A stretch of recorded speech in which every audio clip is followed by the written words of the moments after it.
Share market சக்ஸஸ்லேருந்து Deepak Ravichandran பேசுகிறேன். Iran வார் கண்டிப்பாக தெரியும், எல்லாரும் அதை பற்றி பேசிகிட்டு இருக்காங்க நிறைய யூடியூப்பில். ஆனால் சத்தமே இல்லாமல் ஒரு ஸ்டாக் வந்து 3 நாளில் 55% ஏறி இருக்கு, இவ்வளோ பெரிய வார் நடந்தாலுமே கூட. ஸோ இதை பற்றி ஒரு டீகோட் பண்ணலான்னு இருக்கேன், ஏன் வந்து இது ஏறுச்சு அப்படின்னு சொல்லிட்டு. சரிங்களா? ஸோ வார் ஒரு பக்கம் போயிட்டுருக்கு, ப்ளஸ் இதுலேயே வந்து பார்த்தீங்கன்னா நிஃப்டி ஃபாலோ ஆகிட்டு இருக்கு. ஸோ இந்த கேஸில் ஒரு ஸ்டாக் 55% வித்தின் த 3 days அப்படின்றது ரொம்ப ஹியூஜ் நம்பரில். இது ஏன் நடக்குது அப்படின்ற ஒரு சைக்காலஜி வந்து உங்களுக்கு தெரியணும். கரெக்டா? சரி, ஃபஸ்ட்டு பார்த்தீங்கன்னா 79%. ஓகேங்களா? ஸோ இது வந்து நான் ஐலேருந்து எடுத்திருக்கேன். ஸோ நாட் ஃபார் 1 year கேண்டில்லாம் நான் போல.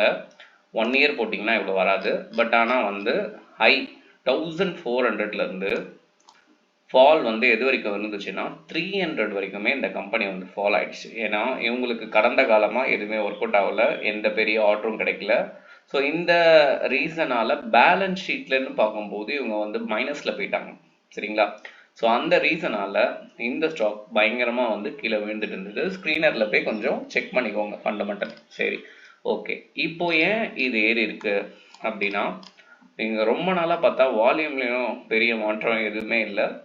ஆனால் இந்த வால்யூம் பாருங்களேன், சும்மா வந்து புஜ் கலிஃபா மாதிரி ஏறி இருக்கு, தெரியுதுங்களா? ஸோ அந்த அளவுக்கு இன்வெஸ்டர்ஸ் வந்து இன்ட்ரெஸ்ட் காட்டியிருக்காங்க. ஸோ ஃபஸ்ட்டு நீங்கள் புரிஞ்சுக்கணும், மார்க்கெட்டை பொறுத்த வரைக்குமே எக்ஸ்டர்னல் ஃபேக்டர் அப்படின்ற ஒரு மேட்டர் இருக்குது. என்னதான் கம்பெனி சில விஷயங்கள் சில பாசிட்டிவாக இருந்தாலுமே, இப்போ எக்ஸ்டர்னல் ஃபேக்டரில் பார்த்தீங்கன்னா ஜியோ பொலிட்டிக்கல் நிறைய நடந்துட்டு இருக்கு. சரி, என்ன ஜியோ பொலிட்டிக்கல்? வார் தான். இப்போ வார் அனௌன்ஸ் ஆனது எதுக்காக அப்படின்னா ஆயிலுக்காக. சரிங்களா? ஸோ அப்போ ஆயிலோட ப்ரைஸ் வந்து ஸ்பைக் அடிக்கும், கோல்டோட ப்ரைஸும் வந்து பயங்கரமாக மேலே ஏறும். ஸோ சில டெக் கம்பெனிஸ் எல்லாமே கீழே இறங்கும். சரிங்களா? இப்போ பிக் மணி என்ன பண்ணுவாங்க அப்படின்னா, ஒரு நல்ல ஸ்டாக், ஓகேங்களா? ஸோ இவங்க வந்து பார்த்தீங்கன்னா தேஜா நெட்வொர்க் என்னதான் இவங்க நெகட்டிவ்ல இருந்தாலும் இவங்க வந்து டாட்டாவோட குரூப். சரியா? ஸோ ஒரு நல்ல ஸ்டாக் இது டாட்டாவோட குரூப்னா, ஸோ டாட்டா தெரியும் உங்களுக்கு எவ்வளோ ட்ரஸ்டபுள் பிராண்ட். அதனால் டாட்டாவில் இருக்க எல்லா ஸ்டாக்குமே ஹிட் ஆகுன்றதுலாம் நான் சொல்ல வரல, மைனஸ்லையும் போயிட்டு இருக்கு. பட் ரொம்ப நாளாக இவங்க விழுந்துட்டாங்க.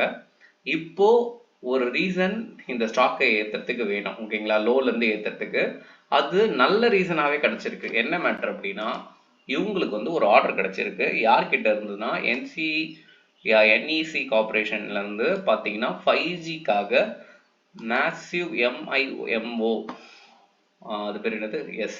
ஸோ இதை வந்து இவங்க வந்து வாங்குறாங்க. ஓகேங்களா? யார் வாங்குறா அப்படின்னா என்இசியில் வாங்குறாங்க.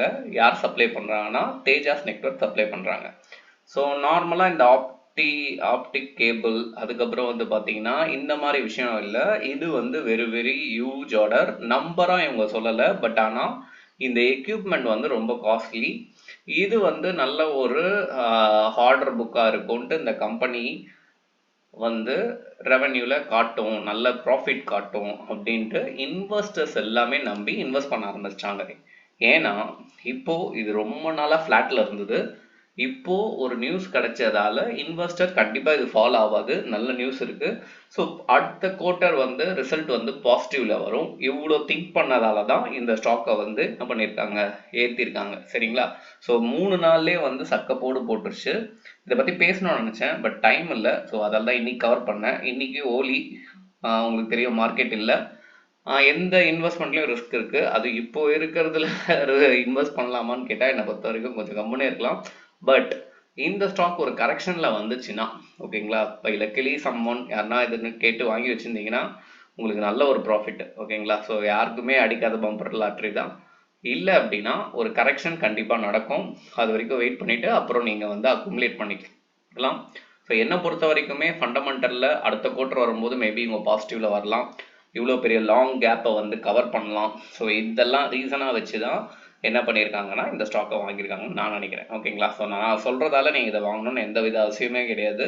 நீங்கள் உங்களோட அனலைஸ் எடுத்துகிட்டு நீங்கள் பை பண்ணலாம். ஓகேங்களா? ஸோ நம்ம சேனலை பொறுத்த வரைக்குமே ஸ்விங் ட்ரேடிங்க்கு தான் நம்ம கான்சன்ட்ரேஷன் கொடுக்குறோம்.